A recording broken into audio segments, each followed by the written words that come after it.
हम आज आए हैं उत्तर प्रदेश के बाराबंकी ज़िला में हड़ाहा स्टेट। राजा राजीव कुमार सिंह पूर्व कृषि राज्य मंत्री सपा सरकार जो हमारे बीच नहीं हैं, उनके बेटे जो हैं राजा रितेश कुमार सिंह के निवास स्थान पर आज समाजवादी पार्टी की जनसभा होने वाली है, जहां पर अवधेश प्रसाद रावत जी आए हुए हैं और हम चल के देखते हैं कि जनसभा कैसे हो रही है और जनसभा में शामिल होते हैं।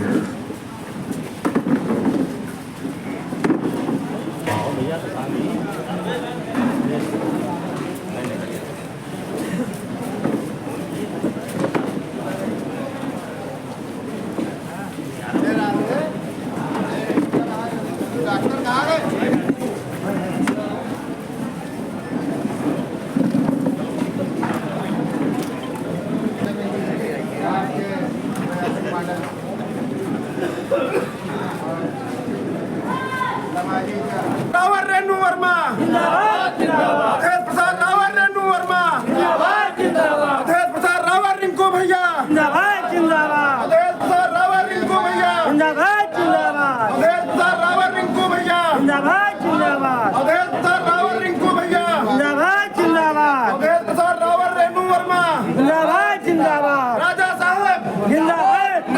राजा साहब अमर है। राजा साहब अमर है।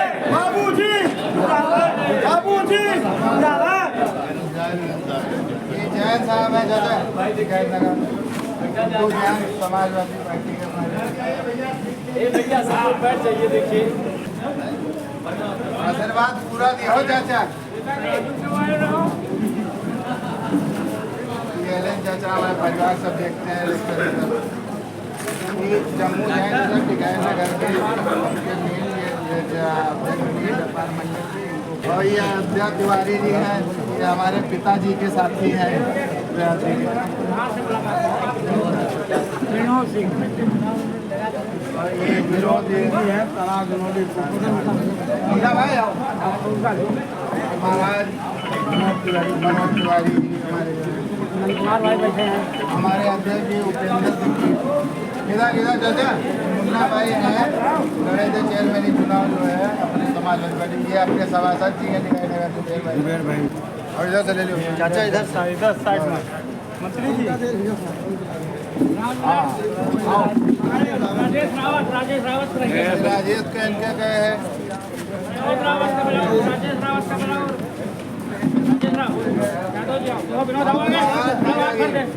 ससाल भाई यादव दरियाबाद स्टेशन कोई भी उधर उधर काफी लोग छूट रहे हैं।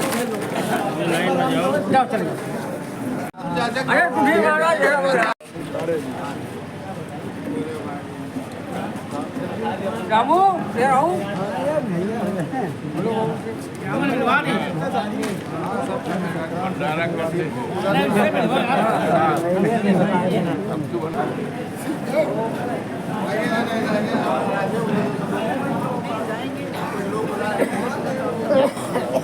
भैया अपना नंबर दे दूँगा आपको, वो डालेंगे। पूजा अरे तो उधर से राधे राजा ये उधर आपका स्वागत गोविंद रावत अनिल भाई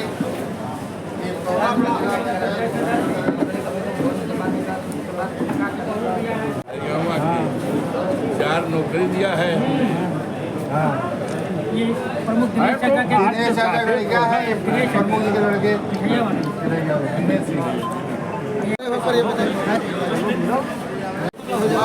एक मिनट चाचा, ये हमने सुरेश नेता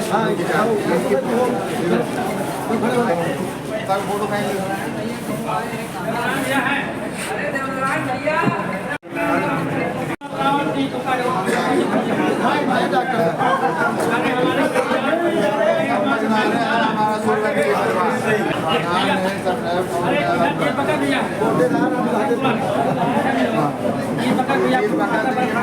दौलत पूरी हड़ाहा के रहने वाले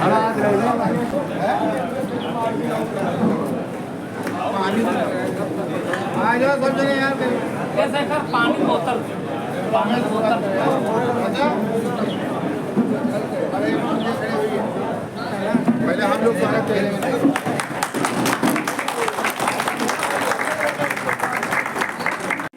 अभी इधर देखो शर्मा जी देश चले जाओ सबका भैया दो आप ठीक है नावे तो जब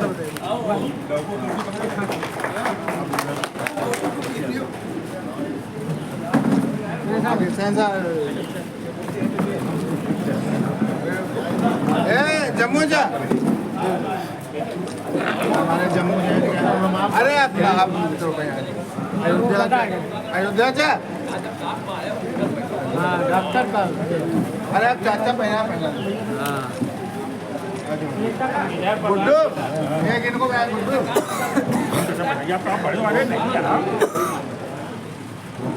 अब आप चाचा कहे ना तो पहना रहे हैं तुम्हारा स्वागत ये गेले चाचा है ये हमारे चाचा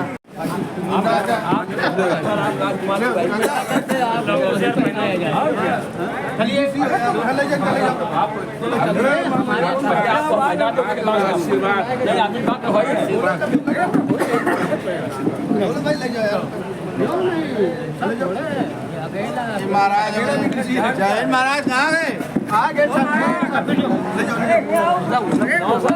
मुन्ना भाई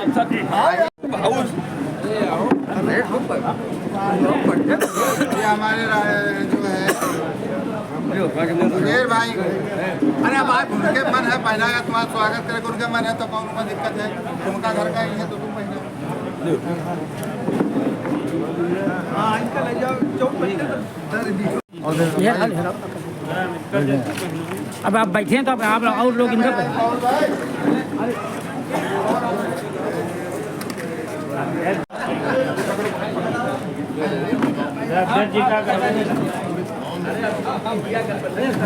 अरे अध्यक्ष जी का हमारे पहना दी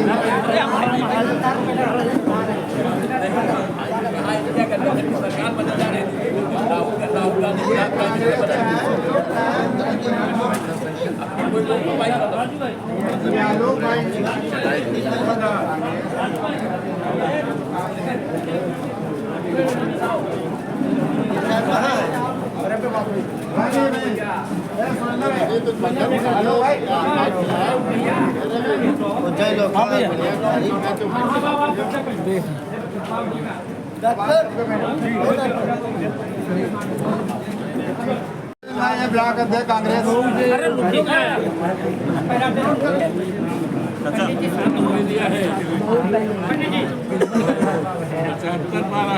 महाराज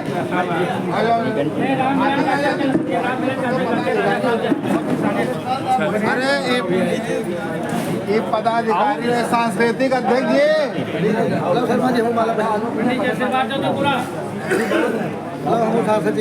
महाराज जी दादा 10 मिनट हमारे है हाँ बड़ा वाला देव जैसे पहना हुआ स्वागत इनके चाचा स्वागत करो जिम्मेदारी देव की रखा है थोड़ा उतन माँ भी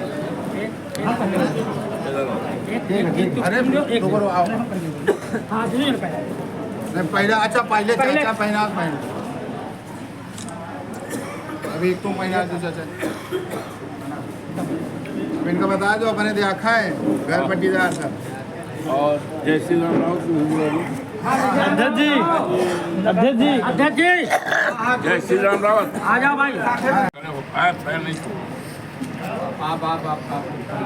भैया आप इधर दिखना रहे ये तुम बोला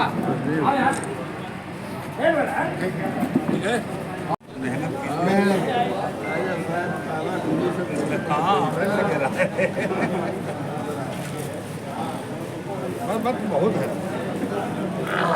डॉक्टर शुरू करोगे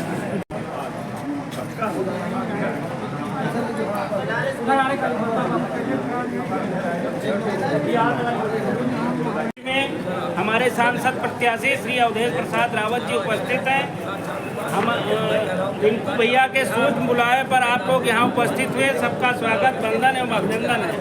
अड़ाहा की सरजमी पर उपस्थित सांसद प्रत्याशी श्री अवधेश रावत जी, हमारे बीच में उपस्थित हमारे ब्लॉक प्रमुख सिरौली भाभी रेणु वर्मा जी, दिनेश चाचा, पौरोज भैया, रणंजय भैया, शहनशाह चाचा, आदेश जैन जी एवं यहाँ पर उपस्थित सभी साथियों, ये कोई आम जनता की बैठक नहीं है। यहाँ पर जितने लोग उपस्थित हैं ये सभी गणमान्य व्यक्ति हैं। इन लोगों के पास जितने लोग यहाँ पर मैं आपको अवगत कराना चाहता हूँ, माननीय प्रत्याशी महोदय हमारे बीच में बिन्नू जायसवाल में सारे लोग अध्यक्ष जी, हमारे गुड्डू नेता जी हैं, कांग्रेस के सारे लोग जितने उपस्थित हैं ये सभी गणमान्य व्यक्ति हैं और सभी की एक अच्छी क्षमता है। मैं आपको भी ये बताना चाहता हूँ, ये चुनाव का आगाज हो चुका है। हमारे दरियाबाद विधानसभा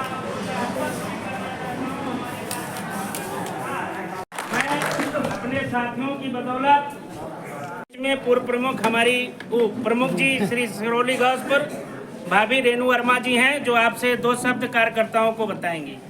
भाभी जी, आप सभी का बहुत बहुत धन्यवाद जो आप लोगों ने इतनी देर हमारे प्रत्याशी महोदय का इंतजार भी किया। और सबसे पहले मैं धन्यवाद देना चाहती हूँ अपने अध्यक्ष जी को, राष्ट्रीय अध्यक्ष जी अखिलेश जी, जिन्होंने हमें इतना अच्छा प्रत्याशी दिया, जिसकी बदौलत आज हम सब एक साथ खड़े हुए हैं। हमारे गठबंधन के सभी साथियों का मैं बहुत बहुत हृदय से आभार व्यक्त करती हूँ, जिन्होंने इतना हमारा सहयोग किया और इतनी देर से हमारे बीच में उपस्थित हैं। ऐसे ही मैं आशा करती हूँ कि आप लोग जिस समय वोट डालने का टाइम आएगा ऐसे ही मुस्तैद होकर वोट पोल भी कराएंगे। और एक एक घर से अगर आप लोग आज शपथ ले लें कि आप राजा साहब और हमारे बाबूजी का मान सम्मान बनाए रखने के लिए अपना वोट समाजवादी पार्टी को देंगे, तो ये मुमकिन है कि अयोध्या जैसी सीट, जिसपे आप लोग जानते हैं कि बीजेपी की प्रतिष्ठा दांव पे लगी हुई है, ये सीट हम जरूर जीतेंगे। मैं आप सभी से हाथ जोड़कर निवेदन करती हूँ और आग्रह करती हूँ कि हमारा मान सम्मान बनाए रखिएगा। और जैसा कि बाबूजी ने हमेशा आगे रखा है हमारे कार्यकर्ताओं को, हमारे लोगों को, वैसे ही हम आपसे प्रतिज्ञा करते हैं कि हम आपका सहयोग करेंगे। जहाँ कहीं आपको जरूरत होगी हमारे सांसद जी आपके साथ रहेंगे। आपकी जो भी आवाज़ यहाँ से संसद तक पहुँचाने का कार्य हमारे माननीय सांसद जी करेंगे। और जैसा कि आप लोग को पता ही होगा, ये हमारे 9 बार के विधायक और मंत्री रहे हुए हैं, तो कोई नए प्रत्याशी नहीं है जिनके लिए आपको बताना है या आप लोग को कुछ समझना है। ये बहुत ही बुजुर्ग हैं, पुराने हैं, हमारे बाबूजी के बहुत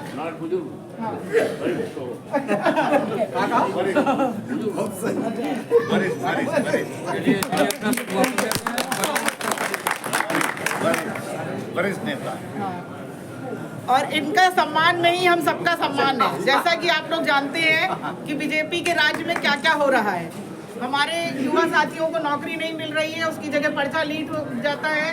आपके बच्चे इतनी पढ़ाई करने के बाद मेहनत से एक फॉर्म भरते हैं जिसमें वो अपनी सारी जमा पूंजी लगा देते हैं और वो पर्चा लीक होने के बाद उस जो भी परीक्षा होती है उसको निरस्त कर दिया जाता है। उसका मतलब ये है कि करोड़ों रुपया आप दोबारा फॉर्म में लगाएंगे और कैसे भरेंगे। आप जो खेती करते हैं उसमें आपकी खाद की बोरी से 5-5 किलो खाद चोरी की जा रही है या कम की जा रही है, उससे आपको पैसा उतना ही देना पड़ रहा है, लेकिन खाद कम होती जा रही है। गैस सिलेंडर का भाव आज इतनी महंगाई से बढ़ रहा है कि महिलाओं के लिए घर चलाना मुश्किल हो गया है। जो लोग कहते थे कि हम उज्ज्वला जैसी योजना लाकर घर घर गैस सिलेंडर पहुंचाएंगे, वो सिलेंडर आज की डेट में मारे फिर रहे हैं, क्योंकि वो 400 रुपये का 1100 में हो गया। तो आप सभी अवगत है बहुत सारी परेशानियों से, चाहे वो छोटा जानवरों की समस्या हो, चाहे आपकी खाद के लिए समस्याएं हो, चाहे आपकी बिजली के बिल इतने बड़े बड़े आने की समस्या हो, सड़कें ना होना। और आप लोग ये भी जानते हैं कि जब जब हमारी समस्या की परीक्षा रही है तो आपको वो शासन भी मिला है, लेकिन उन्होंने इन योजनाओं स्वर्गीय राजीव कुमार सिंह को हम अपनी ओर से उपस्थित जनसमूह की ओर से आदरणीय प्रत्याशी की ओर से उन्हें श्रद्धा सुमन अर्पित करते हैं। और ये चुनावी जनसभा कार्यकर्ता सम्मेलन राजा रिंकू की तरफ से आवाहित किया गया है। हमेशा आपको सम्मान मिलता है। और मैं माननीय भावी सांसद जी को भी अवगत कराना चाहता हूं कि दरियाबाद विधानसभा का कार्यकर्ता बहुत ही और मैं अब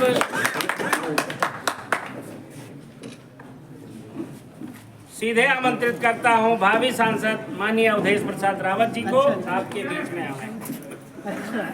और हमारे दाहिने हाथ पर राजा जी के बहुत ही लायक बेटे राजा और रितेश कुमार, इस नाम से ज़्यादा रिंकू भैया हाँ रिंकू नाम ज़्यादा जानते हैं। मजबूत रिश्ता हो ही नहीं सकता। जी जी। तो आज ये धरती को प्रणाम करता हूँ और धरती पर आज राजा साहब ने जिनका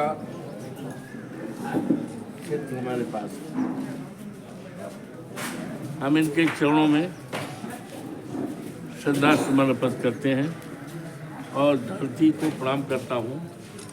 और इस धरती पर आए हुए आप सभी जो राजा साहब के साथ काफ़ी दिनों तक सबसे पहले आज खड़ा की धरती पर देवी माँ जो यहाँ की सब कुछ है उनको नमन करते हुए, राजा साहब को नमन करते हुए और यहाँ उपस्थित क्षमा चाहूँगा कि सारा परिवार ये हमारा, मेरे लिए ना कोई बड़ा ना छोटा है, सब मेरे एक समान है, इसलिए मैं सबका नाम समय कम होने की वजह से नहीं ले पा रहा हूँ। लेकिन मैं आप सभी को जो मेरे सामने अगल बगल सब लोग बैठे हैं, मैं सबको यहाँ पर इस धरती पर सबका स्वागत वंदन अभिनंदन करता हूँ हाथ जोड़ के। छोटा बेटा हूँ, राजा साहब को कभी किसी ने न विधायक कहा न मंत्री कहा, हमेशा राजू भैया कहते थे, चाहे वो हमारे काका रहे हों चाहे वो हमारे भाई रहे हों। तो हम तो यही चाहेंगे कि इसी नाम से भी हमको भी जो है नवाजा जाए, यही रखा जाए कि ताकि उनकी पहचान हमारी बनी। अवधेश प्रसाद चाचा हमारे हैं, पिताजी के परम मित्र हैं। 2012 से 17 तक ये साथ में उनके मंत्री भी रहे हैं, साथ काम भी किया है। दरियाबाद विधानसभा क्षेत्र के लिए अवधेश प्रसाद रावत कोई नया नाम नहीं है, चाहे हमारे ठाकुरों में हो, चाहे हमारे रावत भाई में हो, चाहे पंडित जी में हो, चाहे वर्मा जी में, चाहे यादव जी में, सारी जातियों की रिश्तेदारी हमारी यहाँ से लेके फैजाबाद तक है। सबके नात बात रिश्तेदार हैं और उन्हीं के जरिए, उन्हीं की दी हुई ताकत से आज हम लोग ये चुनाव लड़ रहे हैं। और सबसे बड़ा योगदान जो हमारी रेणु भाभी हैं, जो एक बेनी प्रसाद वर्मा जी स्वर्गीय, कहना तो नहीं चाहता हूँ कि स्वर्गीय लगाने से थोड़ा सा ये लगता है कि हमारे बीच नहीं है, लेकिन चाहे राजा साहब हो चाहे बेनी प्रसाद जी हो, वो हमारे दिल में आज भी हैं, हमारे सामने आज भी हैं और रहेंगे।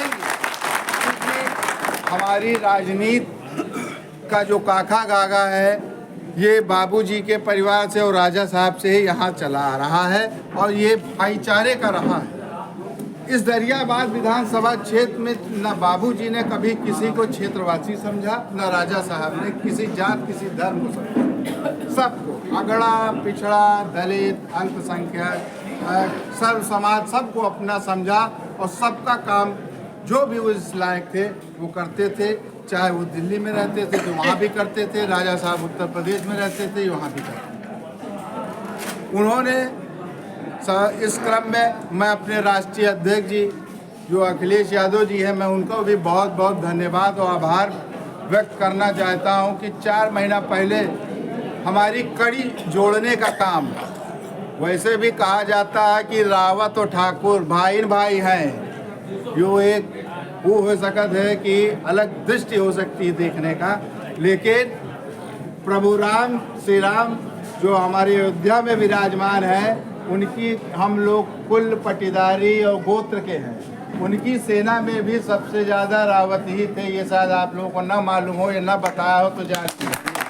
क्योंकि कोई भी ठाकुर, जब राम भगवान बिना रावतों के कोई युद्ध नहीं जीत पाए तो हम लोग क्या हैं। अब इसके आगे आप समझ सकते हैं। और उसी क्रम में हमको जोड़ने के लिए हमारे चाचा अवधेश प्रसाद जी ने राष्ट्रीय अध्यक्ष अखिलेश जी से बात की और उन्होंने कहा कि नहीं, आप चलिए, बात करनी है। हमने कहा ठीक है, चलिए बात की जाएगी। बात हुई, एक दौर की हुई, 2 दौर की हुई। तीसरे दौर में जब हम लोग पहुँचे तो उन्होंने पहले ही कहा कि हम इनको लड़ाना चाहते हैं और ये राजा साहब के मित्र हैं, उनके साथ मंत्रिमंडल में रहे, उनके सहयोगी है। ये बात सही है कि चाहे सुहावल रहा, चाहे मिल्कीपुर रहा, अयोध्या फैजाबाद से नाता हमारा लोगों का रहा और हमेशा राजा साहब वहाँ भी इनकी मदद करते रहते थे। अवधेश चाचा की, अवधेश चाचा भी अपने द्वारा यहाँ भी वो राजा साहब को अपना सपोर्ट देते रहते। हमारे सामने जब ये रखा गया कि ये आपके पिताजी के मित्र हैं और इनके बारे में क्या सोचिए, तो हमने कहा हम सोचेंगे क्या, जो राजा साहब के मित्र हैं और इनका कार्यकाल कोई मोहताज नहीं है। जो आदमी 9 बार का एमएलए रहा हो, 6 बार का कैबिनेट मंत्री रहा हो, मुझे नहीं लगता है कि उसको कुछ बताने या दिखाने की जरूरत पड़ेगी। वो सब जानते हैं। उन्होंने प्रशासन में भी रह के काम किया है और गैर सरकार में भी रह के काम किया है। दोनों अनुभव है। आज इस क्रम को तोड़ने के लिए विपक्षी लोग भी बहुत लगे हुए हैं कि ये कैसे हमारा इनका गठजोड़ हो गया और हम लोग कैसे एक उसमें आए। लेकिन ये अवधेश चाचा का ही प्यार है, आशीर्वाद है कि अब वो हमको अपने पुत्र के समान ही समझते हैं और ये हमारे लिए गर्व की बात है कि पिताजी का भी हमारे पिता समान है।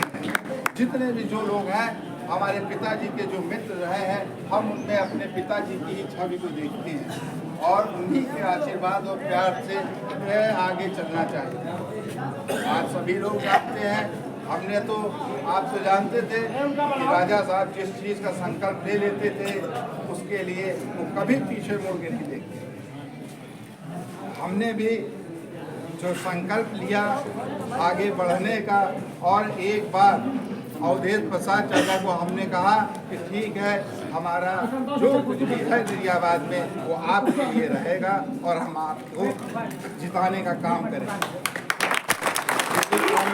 हम लोग साथ चले और हमने कहा कि पहली बार अवधेश चाचा प्रत्याशी लोकसभा बन के यहाँ आए हैं। हमने कहा कि अपने इस छोटे से समय में आप सभी लोग एकत्रित हुए, ये मेरे लिए बहुत गर्वान्वित बात है कि फ़ोन पे, खाली एक फ़ोन के संदेशे पे चाचा सब लोग आए और आपको, मेरी ताकत तो यही है, राजा साहब की भी ताकत यही थी। राजा साहब को इन्होंने ही बनाया, इन्होंने भी राजा साहब को बनाने में 6 बार विधायक बनाने में, 1 बार प्रमुख बनाने में आप ही लोगों का योगदान था, आप ही लोगों का सहारा था। राजा साहब के तो माँ बाप बचपन में ही चले गए थे, पाला पोसा तो आप ही लोगों ने था। नाना तो कभी आने नहीं देते थे कि यहाँ कैसे रहोगे, क्या देखोगे। लेकिन ये आप लोग का प्यार और आशीर्वाद था कि जिसके सहारे एक जीवन की गाड़ी उनकी चली और आगे इस क्रम को चलाने के लिए हम भी आपके साथ हैं और आप लोगों से यही उम्मीद और आशीर्वाद के साथ कामना रखेंगे कि जो प्यार, जो आशीर्वाद राजा साहब पे बनाया आपने, वो हम पे बनाए रखिएगा ताकि आने वाले समय में हम लोग भी उनकी मिसालों को, या स्वर्गीय राम साहब यादव जी रहे हों या राजा साहब रहे हैं, सब लोग जो इस धरती से, असरफी लाल जी भी यहाँ के विधायक एक बाई इलेक्शन में रहे, उन्होंने भी इसको सींचा संवारा, तो उनके इस सींचे संवारी बगिया को हम आगे बढ़ा के रखना चाहते हैं ताकि ये सबको फल और छा देते रहें। इन्हीं शब्दों के साथ आप सभी का बहुत बहुत आभार। कि आप लोगों ने हमारा मान सम्मान और हमें एक हौसला, एक ताकत देने के लिए जो आप यहाँ आए, इसके लिए मैं आपका सबका बहुत बहुत आभारी हूँ। इन्हीं शब्दों के साथ हम अपने चाचा से कहेंगे की बातें।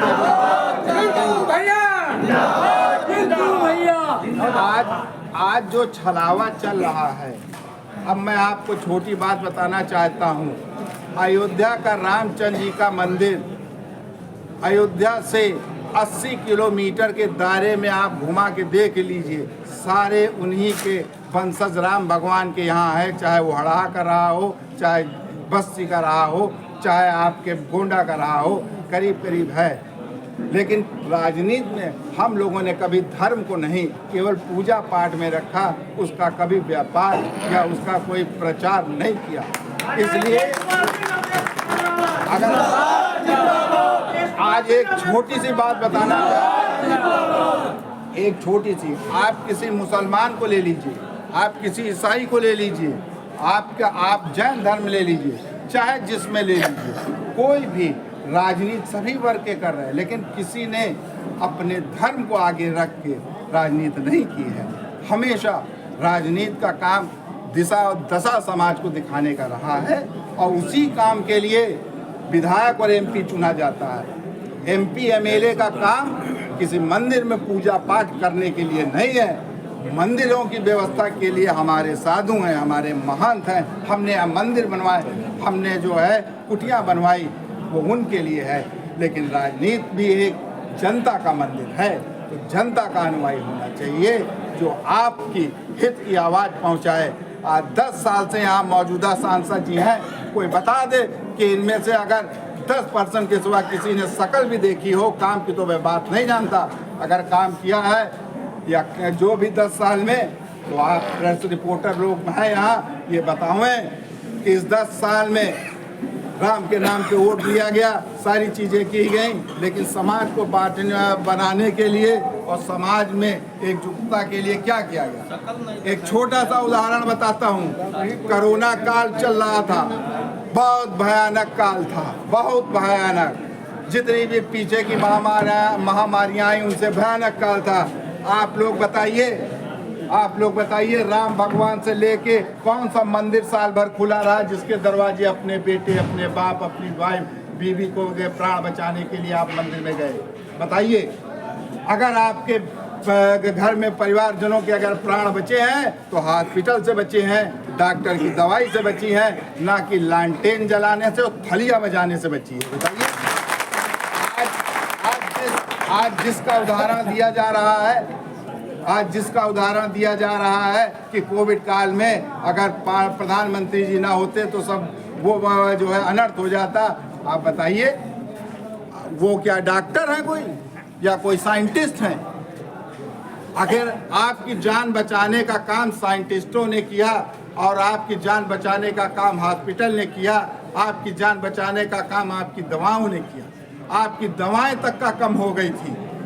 आप अगर ये पन्ने खोले जाएं तो कोरोना काल में बहुत से ऐसे लोग थे जो बिना दवाई और हॉस्पिटल के मर गए, और भगवान के तो मंदिरों के दरवाजे ही बंद कर दिए गए थे। अगर मैं झूठ बोल रहा हूँ बताइए, बंद थे कि नहीं कोरोना काल में? और कुछ कोरोना काल में जब भगवान के मंदिर बंद करने वाले भी कौन थे? सब पे सर्टिफिकेट बटा, उस पे जो है मोदी जी का चेहरा लगा। आज एक 5 किलो का राशन लेने जाइए, मोदी जी का चेहरा मिलता है। जितने डेथ सर्टिफिकेट बने कोरोना काल में, क्या उस पे उनकी फोटो नहीं होनी चाहिए कि किस कारण वो मरे और किस कारण उनके जा गए? हमारे पिताजी के मित्र थे स्वास्थ्य मंत्री, पिताजी ने लखनऊ में एक हमारे उनके दोस्त से एक बेड के लिए कहा। वो हाथ जोड़ के कहने लगे, राजा साहब कुछ भी कह दीजिए, हम बेड नहीं दिला पाएंगे, हम स्वास्थ्य मंत्री ही हैं केवल कहने के लिए। तो पापा ने कहा छोड़ दो स्वास्थ्य मंत्री, अगर ऐसी बात, वरना जाओगे क्षेत्र में चुनाव लड़ने तो जनता धिक्कारेगी जो है। और यही हुआ, बाद में उन्होंने मंत्रालय छोड़ा, बाद में उन्होंने, आज स्थिति ये है कि वो मंत्री नहीं है, वो भी 8-9 बार के एमएलए हैं, बड़े राजा हैं जो है। और आप बताइए, जब वो नहीं करा पाए ब्रजेश पाठक जी, जो आज उस समय न्याय मंत्री थे, आज स्वास्थ्य मंत्री हैं। आज कितने इंजेक्शन, कितनी दवाइयाँ, कुत्ते काटने से लेके सांप काटने तक का यहाँ पर दवाइयों की व्यवस्थाएं हमने की। 102 एम्बुलेंसें, कितनी एम्बुलेंसें चलाई। आज ये स्थिति है कि उन एम्बुलेंस के ड्राइवरों को पैसा देने के लिए, उसमें डीजल डालने के लिए बजट नहीं है। बड़ी बड़ी बातें की जाती हैं। अभी शिलान्यास हो रहे थे, हजारों करोड़ के शिलान्यास हुए हैं। किसी ने ये पूछा कि भैया 2019 में चुनाव में आए थे, जो शिलान्यास कर दिए हो वो पूरे हुए? जो सांसदों ने गांव गोद लिए थे, क्या वो गांव गोद में ही हैं या जमीन पे भी आए? आप लोगों से मैं कहना चाहता हूं कि आप हमारी आवाज़ है, हमारा माध्यम है, अपनी बात कहिए और बताइए। आप 2 किलो आलू खरीदने जाते हो, 2 किलो प्याज खरीदने जाते हो, 2 किलो टमाटर खरीदने जाते हो, एक ठेले वाले से 10 बार पूछते हो कि ये आलू गला तो नहीं है, ये टमाटर सड़ा तो नहीं है, ये प्याज गंधा तो रहा है? सोचो, 2 किलो आलू, 2 किलो टमाटर और 2 किलो प्याज की जब आप 10 बार उस ठेले वाले से पूछते हो तब लेते हो।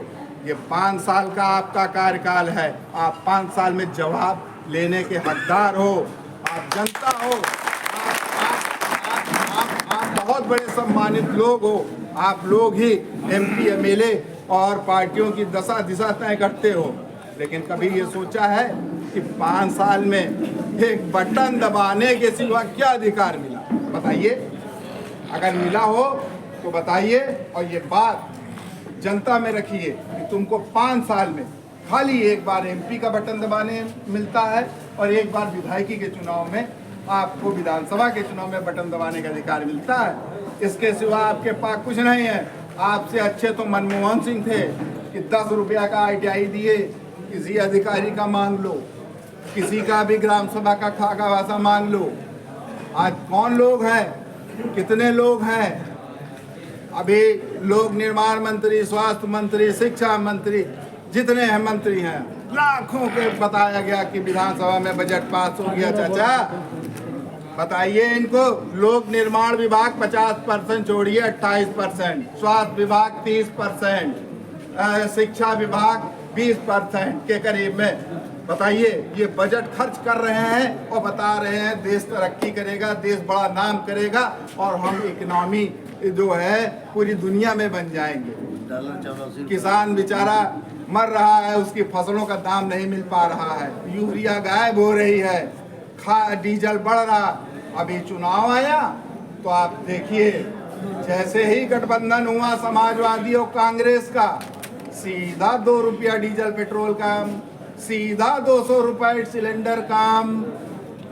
सोचिए, इसको अनुभव करिए कि जब विपक्ष दिखा कि ये सवाल करेगा और ये सवाल करेगा तो ये जनता में जाएगा, तो जनता हमसे सवाल करेगी कि बताओ सांसद जी 10 साल क्या किए हो।